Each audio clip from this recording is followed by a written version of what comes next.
Mwenyezi Mungu Subhanahu wa Ta'ala alitaka kuondosha aina fulani za utamaduni ulioenea katika jamii ya Waarabu kabla ya mtume kuja. Kuna mambo ya kitamaduni ambayo mtume alitaka kuyaondosha, Mwenyezi Mungu alitaka kuyaondosha, lakini waliotumika katika kuondosha mambo hayo ni Zainab na Zaidu ibn Haritha ambaye ni mume wake Zainab.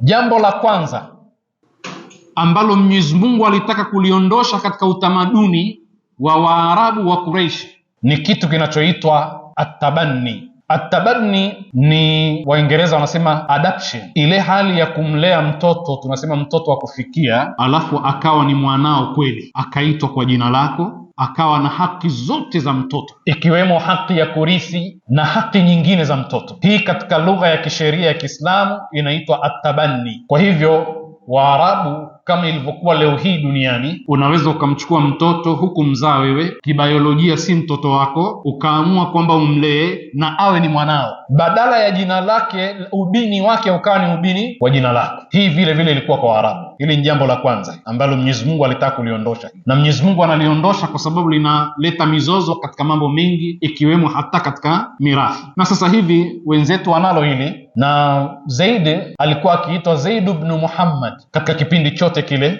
cha kwanza. Hilo ni la kwanza. Jambo jingine ambalo Mwenyezi Mungu alikusudia kuliondosha ni tabia ya ubaguzi na matabaka, ya kwamba mtu wa chini hawezi kumuoa mtu mwenye hadhi. Na hili linafahamika kwamba mmoja katika mambo aliyokuja kuyapigania mtume na mitume wa Mwenyezi Mungu ni kuondosha matabaka, kwamba yoyote anaweza kubisha hodi popote, pasiwepo na kigezo cha rangi yake, kabila lake, au anakotoka au ukoo wake, iwe ni kigezo cha kumnyima mke mathalan. Hili ni jambo la pili. Kwa hivyo haya ndiyo mambo ya msingi ambayo Mungu alikusudia kuyaondosha kupitia nani?